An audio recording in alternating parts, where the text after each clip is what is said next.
My sister told the whole family I was a failure for not having kids. Her husband stood up and told them the truth. I'm 34 and I don't have kids. Never wanted them. My sister Brooke has made this her personal mission to fix since I turned 30. Brooke is 37. Married to Grant for 10 years. They have a daughter, Lily, who's 7. Brooke runs a mommy blog with 40,000 followers where she posts about the beauty of motherhood and how it's the only thing that gives a woman real purpose. She's tagged me in those posts before. My parents hosted Easter brunch. Me, Brooke and Grant, Lily, my brother Terrence, his wife Val, and my parents. Grant showed up late, came in through the side door and sat at the end of the table without saying anything. He looked like he hadn't slept in days. Brooke didn't even glance at him. She was already setting up her phone on a little tripod to film the table for her blog. We hadn't even started eating when Brooke looked at me and tilted her head. So I got a DM the other day from one of my followers asking if my sister has any kids. I had to tell them no. It was honestly embarrassing. I kept cutting my ham. That's fine. I'm not embarrassed. Brooke put her fork down. You should be. You're 34. No kids. No husband. You work at a bookstore. I mean this with love. But what exactly are you doing with your life? My mom said, Brooke, not today. Brooke ignored her. Mom, someone has to say it. She's wasting her best years. Meanwhile, I built something real. I have a beautiful daughter. A beautiful home. A husband who provides. I'm raising the next generation. What's she raising? A cat? Terrence shook his head. Val was staring at her plate. Brooke turned to Lily. Tell Auntie what you told me this morning, baby. Lily looked confused. That I love being your daughter? See? Brooke beamed. That's purpose.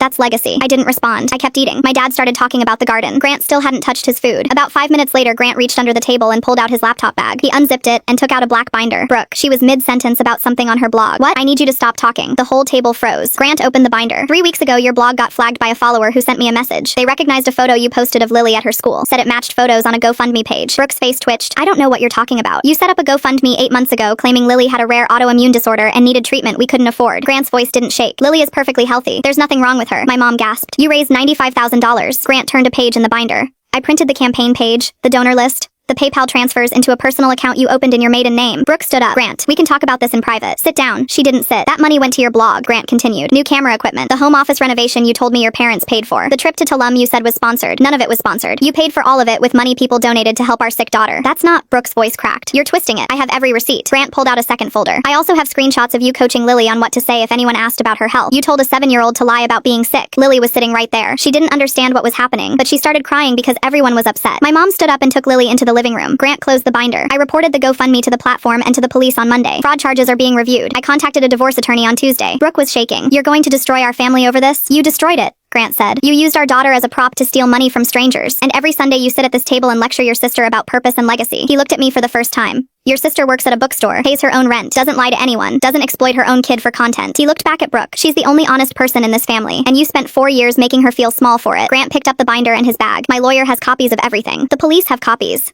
And now your family knows. He walked out, didn't slam the door, just left. Brooke looked around the table like she was waiting for someone to defend her. Nobody said a word. She pointed at me. You think you're better than me now? I hadn't opened my mouth since the ham. I picked up my jacket and walked out the front door.